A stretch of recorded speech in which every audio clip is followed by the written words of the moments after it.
வணக்கம். மாலை முரசு செய்திகளை விரிவாக பார்ப்பதற்கு முன் தலைப்புச் செய்திகளை பார்க்கலாம். பொன்னமராவதியில் நிகழ்ந்த மோதல் வன்முறை தொடர்பாக 1000 பேர் மீது காவல்துறை வழக்கு பதிவு. வன்முறையின் போது எடுக்கப்பட்ட வீடியோ காட்சிகளின் அடிப்படையில் நடவடிக்கை.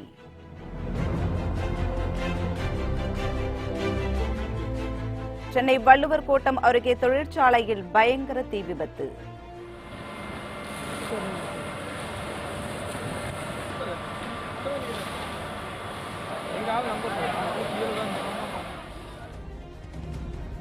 நாற்பதுக்கும் மேற்பட்ட தீயணைப்பு வீரர்கள் போராடி தீயை அணைத்ததால் அசம்பாவிதம் தவிர்ப்பு.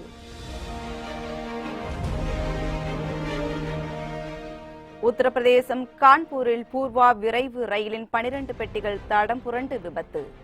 சீரமைப்பு பணிகள் முழுவீச்சில் நடைபெறுவதால் இன்று மாலைக்குள் போக்குவரத்து சீராகும் என கோட்ட மேலாளர் தகவல்.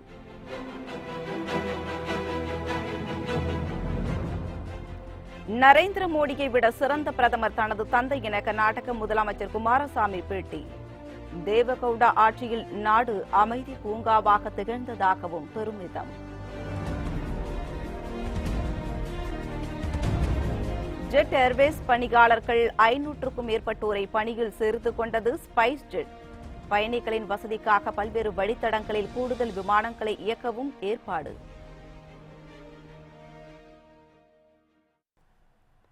இனி விரிவான செய்திகளை பார்க்கலாம். பொன்னமராவதியில் நிகழ்ந்த மோதல் தொடர்பாக 1000 பேர் மீது போலீசார் வழக்கு பதிவு செய்துள்ளனர். புதுக்கோட்டை மாவட்டம் பொன்னமராவதியில் ஒரு குறிப்பிட்ட சமூகத்தை சேர்ந்த பெண்களை இழிவாக பேசி சமூக விரோதிகள் சிலர் அதனை வாட்ஸ்அப்பில் வெளியிட்டுள்ளனர். இதனையடுத்து கடந்த 2 நாட்களாக அங்கு பல்வேறு வகையான போராட்டங்கள் நடைபெற்றன.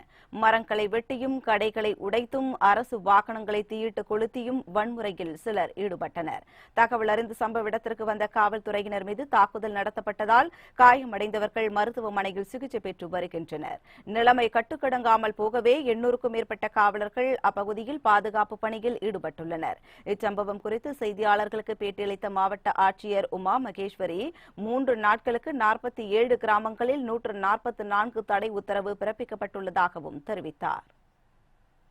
அந்த உட்கோட்ட நடுவர் சிஆர்பிசி செக்ஷன் 144(1) கீழே 3 தினங்களுக்கு தடை உத்தரவு பிறப்பிச்சிருக்காங்க. அந்த வட்டத்தில் இருக்கக்கூடிய 49 வருவாய் கிராமங்களுக்கும் 3 தினங்களுக்கு இன்றிலிருந்து 21ஆம் தேதி மதியம் 12 மணி வரைக்கும் இந்த 144(1) தடை உத்தரவு உள்ளது.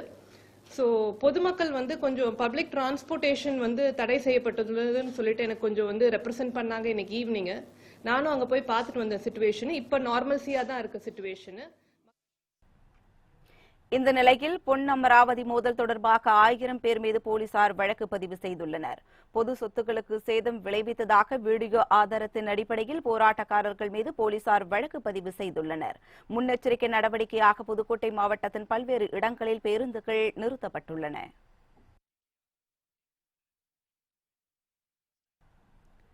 சென்னை வள்ளுவர் கோட்டம் அருகே உள்ள பொம்மை மற்றும் சிலைகள் செய்யும் கிடங்கில் நள்ளிரவு ஏற்பட்ட திடீர் தீ விபத்தால் அப்பகுதி முழுவதும் புகைமண்டலமாக காட்சியளித்தது. சென்னை நுங்கம்பாக்கத்தில் உள்ள புகழ்பெற்ற வள்ளுவர் கோட்டம் அருகே லேக் ஏரியாவில் நடனம் ஆர்ட்ஸ் என்ற பெயரில் ஒரு நிறுவனம் இயங்கி வருகிறது. இங்கு பொம்மை மற்றும் சிலைகள் செய்யும் குடோன் அமைந்துள்ளது. இதன் உரிமையாளரான நடராஜன் மறைந்துவிட்டதால் அவரது மனைவி ராஜலட்சுமி தற்போது இதன் பொறுப்பை நிர்வகித்து வருகிறார். இந்த குடோன் உரிமை குறித்து கடந்த சில வருடங்கள் பிரச்சனை நீடித்து வருகிறது. இங்கு சுரேஷ் என்பவர் காவல் பணியை மேற்கொண்டு வந்தார். இந்நிலையில் நள்ளிரவு ஏற்பட்ட பயங்கர தீ விபத்தில் குடோன் முழுவதும் தீப்பற்றி எரிந்தது. தீ பரவாமல் இருக்க முன்னெச்சரிக்கை நடவடிக்கையாக அப்பகுதி முழுவதும் உடனடியாக மின்சாரம் தடை செய்யப்பட்டது.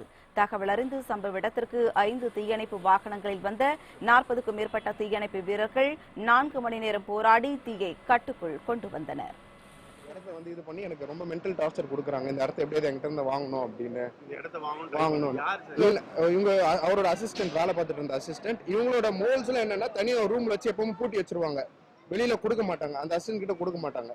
அசிஸ்டன்ட் அந்த சார் கிட்ட இருந்து கத்துக்கிட்டு ஆட்டை வச்சு அவரை மோல்ஸ் பண்ணி இவங்களும் விட்டுட்டு இருந்தாங்க. ஏன்னா வெளியில அனுப்ப வயசான லேடி இல்ல விட்டுட்டு இருந்தாங்க. ஆனா இப்போ அந்த மோல்டு ஃபுல்லாவே தனியா ஒரு ரூம்ல வச்சு நான் அவங்க ஹஸ்பண்ட் பண்ண மோல்டு ஒர்த்தோட வேல்யூ ரொம்ப ஜாஸ்தி அப்படின்றத ஒரு ரூம்ல வச்சு பூட்டி வச்சிருந்தாங்க. மேபி ஏதாவது நடந்திருக்கலாம். இப்போ ரீசெண்ட் டைம்ஸ்ல ஏதாவது பிரச்சனை அது பேர் எக்ஸாக்டா தெரியல சார். இன்னொரு அசிஸ்டன்ட் பேர் சுரேஷ்னு சொல்லுவாங்க. எக்ஸாக்ட் நேம் வந்து எனக்கு தெரியல. சந்தேகப்படுறாங்க. டெஃபினட்டா சார், டெஃபினட்டா. கொழுந்து விட்டு எரிந்த தீயினால் அப்பகுதி முழுவதும் புகை மண்டலமாக காட்சியளித்தது. மக்களுக்கு கண்ணெரிச்சல் ஏற்பட்டது. தகவல் அறிந்து சம்பவ இடத்திற்கு வந்த போலீசார் விசாரணை மேற்கொண்டனர். விசாரணையில் தீப்பற்றி எரிந்த சமயத்தில் காவலாளி சுரேஷ் இல்லை என தெரிய வந்தது. அவரது எண்ணை தொடர்பு கொண்டபோது சுவிட்ச் ஆஃப் செய்யப்பட்டுள்ளதாக அவர்கள் தெரிவித்தனர். இந்த பிரச்சனையால் இடப்பிரச்சனையால் திட்டமிட்டு தீ வைக்கப்பட்டதா அல்லது மின் கசிவால் தீ விபத்து ஏற்பட்டதா என்கிற கோணத்தில் போலீசார் தீவிர விசாரணை மேற்கொண்டு வருகின்றனர். தீ விபத்து ஏற்பட்ட போது ஆலையை கவனித்து வந்த நபர் இல்லாததால் அவர் மீது சந்தேகம் உள்ளதாக அதன் உரிமையாளர் தெரிவித்தார். உள்ள ஒத்துரும் கிடையாது. மிஸ்ஸிங்ல இப்ப என்னோட பேசுறாங்க. வெளில வந்து அவன்லாம் 7 மணிக்கு எல்லாம் கதை பூட்டின்னு போயிட்டா. இந்த நெருப்பு வந்து 10 மணிக்கு சின்னதா பட்டிருக்கு. அப்புறம் மெட்ரோ வாட்டர் அவெல்லாம் வந்து தண்ணிலாம் விட்டு பண்ணியிருக்கா. அது அணைஞ்சு போகலை. அதுக்கப்புறம் தான் ஃபயர் இன்ஜின்லாம் வந்திருக்கு. எனக்கு 11:30 மணிக்கு ஃபோன் வந்தது வீட்டுக்கு. அதுக்கப்புறம் வந்து இப்போ வந்து பார்த்தா அங்கே ஒன்று கிட்டக்கே போக முடியல.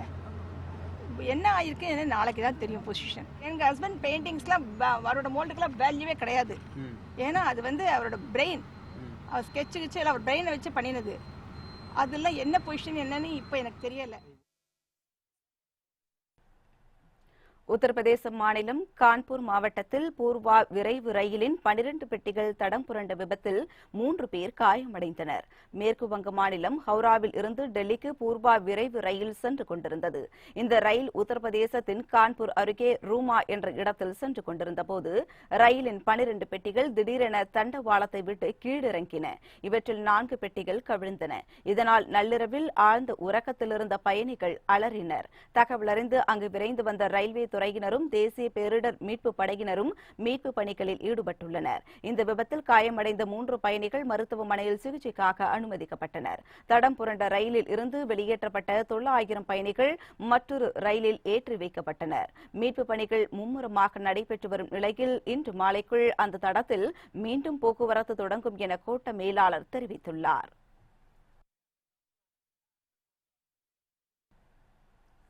நரேந்திர மோடியை விட தேவகவுடா சிறந்த பிரதமர் என கர்நாடக முதலமைச்சர் குமாரசாமி தெரிவித்துள்ளார். கர்நாடக முதலமைச்சர் குமாரசாமி ஹூப்ளியில் ANI செய்தி நிறுவனத்திற்கு பேட்டியளித்தார். அப்போது 5 ஆண்டு காலம் பிரதமர் பதவியில் இருந்த நரேந்திர மோடியை விட 10 மாத காலம் பதவியில் இருந்த தேவகவுடா சிறப்பாக ஆட்சி நடத்தியதாக தெரிவித்தார். தேவகவுடா ஆட்சி காலத்தில் நாடு அமைதியாக இருந்ததாகவும் எந்த இடத்திலும் தீவிரவாத தாக்குதல் நடக்கவில்லை எனவும் குறிப்பிட்டார்.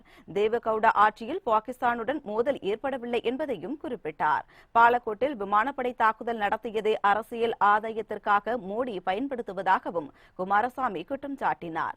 பாகிஸ்தானுக்கும் இந்தியாவுக்கும் பல முறை மோதல் நிகழ்ந்துள்ள போதும் அப்போதிருந்த பிரதமர்கள் அதை அரசியலாக்கவில்லை எனவும் குமாரசாமி தெரிவித்தார்.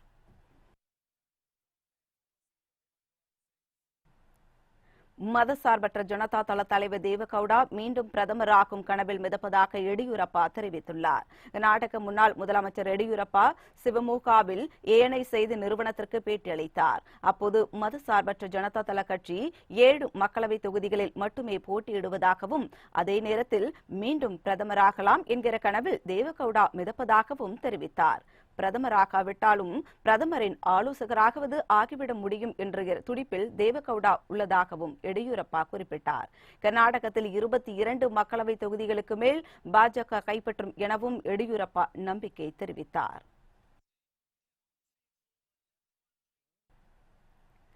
ஹேமந்த் கர்கரே குறித்து சர்ச்சைக்குரிய கருத்தை தெரிவித்ததற்காக பிரக்யா சிங் தாக்கூர் மன்னிப்பு கோரியுள்ளார்.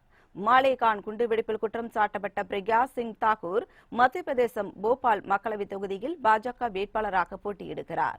பாஜக தொண்டர்களிடையே பேசிய அவர் தன்னுடைய சாபத்தால் தான் தீவிரவாத எதிர்ப்பு பிரிவு தலைவர் ஹேமந்த் கர்கரே கொல்லப்பட்டதாக தெரிவித்தார். இதற்கு அரசியல் கட்சி தலைவர்கள் பலரும் எதிர்ப்பு தெரிவித்ததை அடுத்து தனது கருத்தை திரும்ப பெற்றுக் கொள்வதாகவும் தவறாக பேசியதற்கு மன்னிப்பு கோருவதாகவும் பிரக்யா சிங் தாக்கூர் தெரிவித்துள்ளார். தீவிரவாதிகளின் துப்பாக்கி குண்டுக்கு பலியானதால் ஹேமந்த் கர்கரே தியாகிதான் எனவும் பிரக்யா சிங் ஒப்புக்கொண்டார்.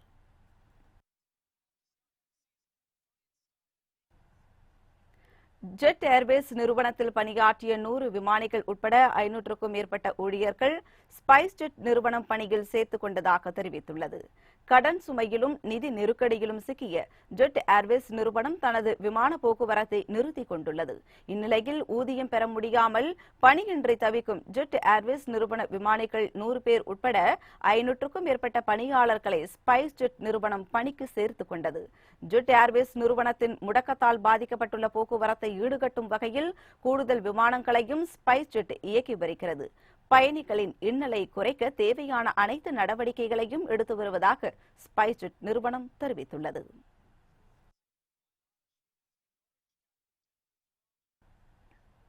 சசிகலாவின் வரவுக்காக அமமுக தலைவர் பதவியை காலியாக வைத்திருக்கிறோம் என்று டிடிவி தினகரன் கூறியுள்ளார். சென்னை அசோக் நகரில் உள்ள அம்மா மக்கள் முன்னேற்ற கழக அலுவலகத்தில் அக்கட்சி நிர்வாகிகள் கூட்டம் நடைபெற்றது. இந்த கூட்டத்தில் துணை பொதுச் செயலாளராக இருந்த டிடிவி தினகரன் பொதுச் செயலாளராக தேர்ந்தெடுக்கப்பட்டார். பின்னர் செய்தியாளர்களை சந்தித்து பேசிய அவர், உச்சநீதிமன்றத்தில் தெரிவித்தது போல் அமமுக கட்சியை பதிவு செய்ய உள்ளதாகவும் வரும் சட்டமன்ற இடைத்தேர்தலிலும் பரிசு பெட்டகம் சின்னத்தை கேட்டு தேர்தல் ஆணையத்திற்கு கடிதம் எழுதியுள்ளது குறிப்பிட்டார். தொடர்ந்து பேசிய தினகரன், சசிகலாவின் வரவுக்காக தலைவர் பதவியை காலியாக வைத்திருப்பதாகவும் கூறினார். சின்னத்தை எங்களுக்கு கொடுக்க சொல்லி நாங்கள் லெட்டர் எழுதிட்டோம் நேற்று. அது அநேகமாக நாளைக்கு என்னன்னு தெரியும். அடுத்த கட்டம் ஒரு சமயம் நல்லா நிச்சயம் நான் கொடுக்கலன்னா சுப்ரீம் கோர்ட்டில் தான் மறுபடியும் போடுறாங்க. தொண்டர்கள்லாம் சேர்த்து தான் ஹெல்ப் பண்ணியிருக்காங்க. தமிழ்நாடு ஃபுல்லாக எங்களுக்கு 1 கோடியை தாண்டி தொண்டர்கள் எல்லாத்தையும் கேட்க முடியாது. தலைமையில் எல்லாரும் சேர்ந்து அது அவங்கள்ட்ட கேட்டு தான் முடிவு எடுத்திருக்கோம். அப்புறம் அவங்க கேட்காம முடிவு எடுப்பாங்க. என்ன கேள்வி அது? என்ன கிளியராக தங்கத்தமிழ்ச்சலும் சொல்லியிருந்தாரு. எங்கள் செய்தி தொடர்பாளர் சிஆர்எஸ் சொல்லியிருந்தாங்க. அவங்க இதில் ரிவ்யூ பெட்டிஷன் அவங்க ஃபைல் பண்ண போகிறாங்க. அதனால் இந்த கட்சியை அவங்க தொடங்க முடியாது. நான் தொடங்கி இந்த கட்சியை ஆரம்பிச்சிடுறேன். அவங்களுக்காக நாளைக்கு தேவைப்பட்டால் இங்கே வரணுங்கிறதுக்காக அவங்களுக்காக தலைவர் பதவியை நாங்கள் வேக்கண்டாக வச்சுருக்கோம். எங்கள் கட்சியோட துணைத் தலைவராக ஏற்கனவே அவைத்தலைவராக இருந்த திரு நாமக்கல் அன்பழகன் அவர்கள் துணைத் தலைவராக இருந்தார். நான் பொதுச் செயலாளராக என்னை தேர்ந்தெடுத்திருக்காங்க. மற்ற நிர்வாகிகள்லாம் இன்னும் அடுத்தது அறிவிப்போம். மத்தியில் மோடி ஆட்சியை அகற்றிவிட்டு காங்கிரஸ் ஆட்சி அமைக்கும் என காங்கிரஸ் தலைவர் ராகுல் காந்தி கூறியுள்ளார். கர்நாடக மாநிலம் ராய்ச்சூரில் பிரச்சாரம் மேற்கொண்ட ராகுல் காந்தி, தேசத்தின் பாதுகாப்பு தொடர்பாக பிரதமர் நரேந்திர மோடி பேசுவதாகவும், கோடிக்கணக்கான இளைஞர்களை வேலையில்லாமல் ஆக்குவதால் இந்திய தேசம் வலிமையடையாது என்பதையும் சுட்டிக்காட்டினார்.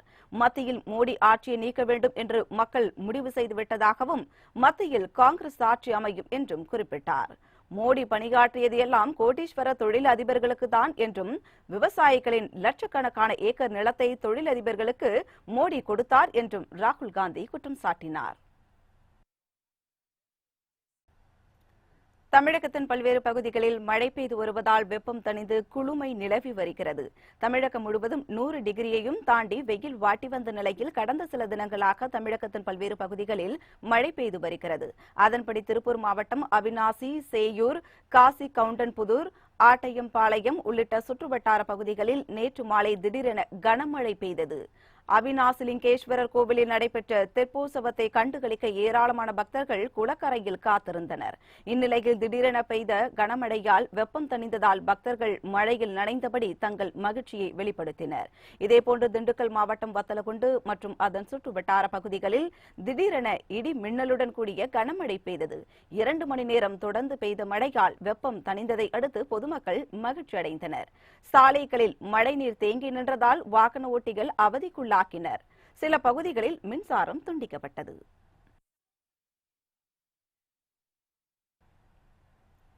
மயிலாடுதுறை அருகே முன்விரோதம் காரணமாக 2 பேர் வெட்டி படுகொலை செய்யப்பட்டனர்.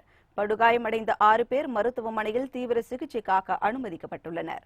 நாகை மாவட்டம் மயிலாடுதுறையை அடுத்துள்ள நீடூர் கீழத்தெருவை சேர்ந்தவர் இளங்கோவன். இவர் கடந்த 8 ஆண்டுகளாக கிராம நாட்டாமையாக உள்ள இவர் அதிமுக கிளை செயலாளராகவும் பணியாற்றி வருகிறார். தொடர்ந்து அவர் நாட்டாமையாக நீடிக்க அதே தெருவை சேர்ந்த வேல்முருகன் தரப்பில் சிலர் எதிர்ப்பு தெரிவித்தனர். இது தொடர்பாக கடந்த மார்ச் மாதம் இரு தரப்பினரிடையே பிரச்சினை ஏற்பட்டு இரு தரப்பிலும் 2 பேர் கைது செய்யப்பட்டு ஜாமீனில் விடுவிக்கப்பட்டுள்ளனர். செய்யப்பட்டுள்ளனர். இந்நிலையில் நேற்று இரவு கோவிலில் அமர்ந்து இளங்கோவன் தரப்பினர் பேசிக் கொண்டிருந்தனர். அப்போது அங்கு வந்த வேல்முருகன் தரப்பினர் அவர்களிடம் பிரச்சனை செய்துள்ளனர். அப்போது ஏற்பட்ட தகராறில் வேல்முருகன் தரப்பினர் மறைத்து வைத்திருந்த ஆயுதங்களால் தாக்கியதில் வேல்முருகன் தரப்பினர் 8 பேர் படுகாயமடைந்தனர். அவர்களை கிராம மக்கள் மீட்டு மருத்துவமனைக்கு அனுப்பி வைத்தனர். போகும் வழியில் இளவரசன், தங்கமணி இருவரும் இறந்துவிட்டனர். மற்ற 6 பேரும் உயிருக்கு ஆபத்தான நிலையில் சிகிச்சை பெற்று வருகின்றனர். இச்சம்பவம் குறித்து போலீசார் விசாரணை மேற்கொண்டு வருகின்றனர். கஜா புயலால் பாதிக்கப்பட்ட பகுதிகளில் உள்ள 15 அரசு பள்ளிகள் 100% தேர்ச்சி பெற்று சாதனை படைத்தன.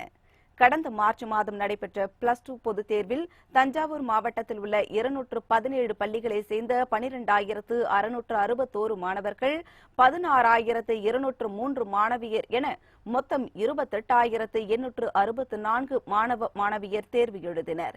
தேர்வு முடிவுகள் வெளியானதில் 26,282 மாணவ மாணவியர் தேர்ச்சி பெற்றுள்ளனர். மாநில அளவில் தஞ்சாவூர் மாவட்டம் தேர்ச்சி விழுக்காட்டில் 91.05% பெற்று 17வது இடத்தில் உள்ளது. இதில் 15 அரசு பள்ளிகள் 100% தேர்ச்சியை பெற்றுள்ளன. சமீபத்தில் ஏற்பட்ட கஜா புயலால் பாதிக்கப்பட்ட தஞ்சாவூர் மாவட்டம் பெருமளவில் பாதிக்கப்பட்டது. வீடு மற்றும் உடைமைகளை இழந்து மாணவர்களின் வாழ்வாதாரமே கேள்விக்குறியானது. இந்நிலையில் ஒரத்தநாடு கல்வி வட்டாரத்தில் உள்ள 30 அரசு பள்ளிகளில் 9 பள்ளிகளும், பட்டுக்கோட்டை கல்வி வட்டாரத்தில் உள்ள 26 பள்ளிகளில் 4 பள்ளிகளும், பேரா ஊரணியில் 7 பள்ளிகளில் 2 பள்ளிகளும் என 15 பள்ளிகள் 100% தேர்ச்சி பெற்று சாதனை படைத்துள்ளன.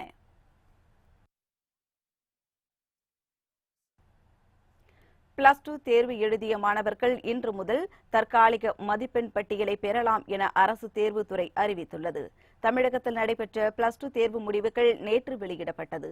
பள்ளி மாணவர்கள் தற்காலிக மதிப்பெண் பட்டியலை இன்று காலை 9 மணி முதல் வரும் 26ஆம் தேதி வரை தாங்கள் பயின்ற பள்ளிகளில் பெற்றுக் கொள்ளலாம்.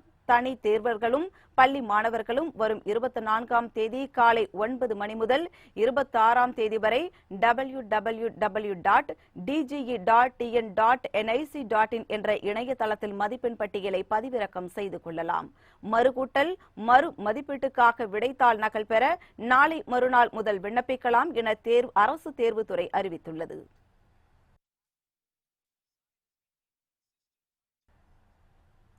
உலக புத்தக திருவிழாவை ஒட்டி நெல்லையில் 50 லட்சம் புத்தகங்களை கொண்ட புத்தக கண்காட்சி தொடங்கப்பட்டது. நெல்லை மாவட்டம் வண்ணாரப்பேட்டையில் புத்தக கண்காட்சி தொடங்கப்பட்டது. உலக புத்தக தினத்தையொட்டி தேசிய வாசிப்பு இயக்கம் மற்றும் தமிழ்நாடு புத்தக விற்பனையாளர்கள் சங்கம் சார்பில் தொடங்கப்பட்ட இந்த கண்காட்சியில் 50 லட்சம் புத்தகங்கள் விற்பனைக்கு வைக்கப்பட்டுள்ளன. 19ஆம் தேதி முதல் 28ஆம் தேதி வரை நடைபெறவுள்ள இந்த கண்காட்சியில் 1 லட்சம் தலைப்புகளின் கீழ் 30 அரங்குகள் அமைக்கப்பட்டுள்ளன. இதனை ஏராளமான பள்ளி, கல்லூரி மாணவர்கள், படைப்பாளர்கள், எழுத்தாளர்கள் என பலரும் கண்டுகளித்து வருகின்றனர்.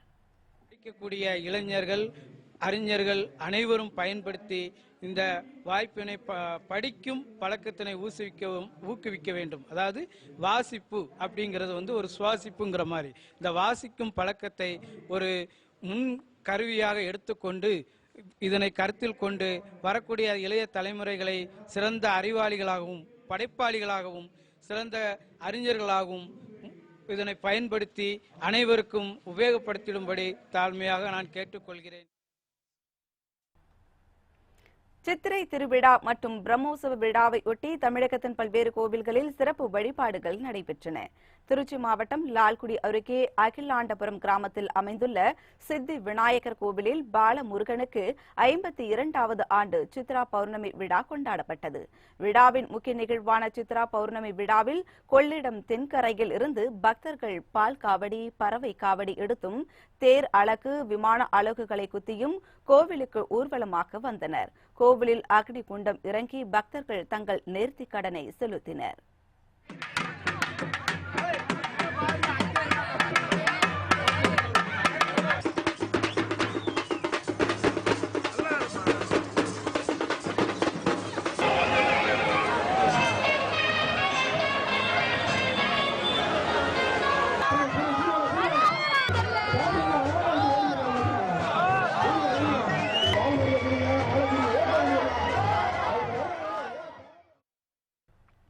இதேபோன்று திருச்சி சமயபுரம் மாரியம்மன் கோவிலில் சித்திரை தேரோட்டத்தை அடுத்து பல்லக்கில் அம்மன் புறப்படாகி ஆஸ்தான மண்டபம் சென்றடைந்து சிறப்பு அபிஷேகம் நடைபெற்றது. இரவு தெப்ப உற்சவம் நடைபெற்றது. இதனை ஏராளமான பக்தர்கள் கண்டுகளித்தனர்.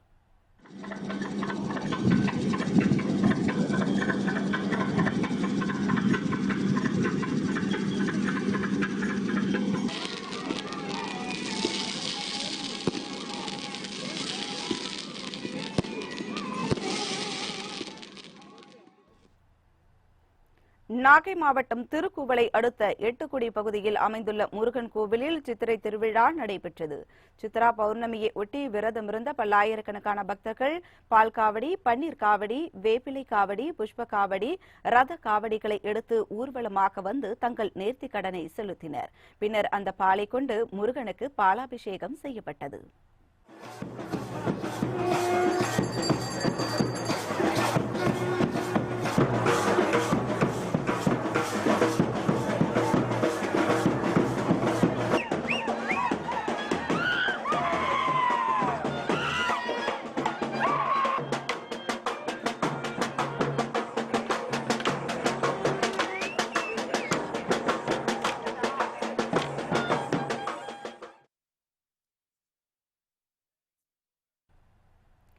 மீனவர்கள் எல்லை பிரச்சினைக்கு பேச்சு நடத்தி தீர்வு காணலாம் என இலங்கை தொழிலாளர் நலத்துறை அமைச்சர் ரவீந்திர சமபீரா தெரிவித்துள்ளார். நாகை மாவட்டம் வேளாங்கண்ணியில் அமைந்துள்ள புனித ஆரோக்கிய அன்னை பேராலயத்தில் இலங்கை தொழிலாளர் நலத்துறை அமைச்சர் ரவீந்திர சமரவீரா தனது குடும்பத்தினருடன் வழிபாடு நடத்தினார். பின்னர் செய்தியாளர்களை சந்தித்த அவர் மீனவர்கள் எல்லை பிரச்சினைக்கு பேச்சு நடத்தி தீர்வு காண அனைத்து நடவடிக்கைகளும் எடுக்கப்பட்டு வருவதாக தெரிவித்தார். சங்ககிரி அருகே வாய்க்கால் தண்ணீரை அதிக அளவில் திறந்து வைத்ததால் விவசாய நிலங்களுக்குள் தண்ணீர் புகுந்து பயிர்கள் சேதமடைந்தன. சேலம் மாவட்டம் சங்ககிரி வட்டத்திற்கு உட்பட்ட குள்ளம்பட்டி அருகே கனத்த மழை பெய்தது. இதனால் கால்வாய் தண்ணீரை பொதுப்பணித்துறை அதிகாரிகள் குள்ளம்பட்டி ஏரியில் நிரப்புவதற்காக திறந்துவிட்டனர். அதிக அளவில் தண்ணீர் திறக்கப்பட்டதால் 100க்கும் மேற்பட்ட ஏக்கரில் பயிரிடப்பட்டிருந்த பருத்தி, சோளம், வெண்டை, செண்டுமல்லி பூச்செடிகள் அடித்துச் செல்லப்பட்டும் தண்ணீரில் மூழ்கியும் பெரும் சேதம் ஏற்பட்டன. இந்த சேதத்திற்கு பொதுப்பணித்துறை அதிகாரிகளின் அலட்சியமே காரணம் என விவசாயிகள் குற்றம் சாட்டியுள்ளனர். சேதமடைந்த பயிர்களுக்கு அரசு உரிய இழப்பீடு வழங்க வேண்டும் என விவசாயிகள் கோரிக்கை விடுத்துள்ளனர்.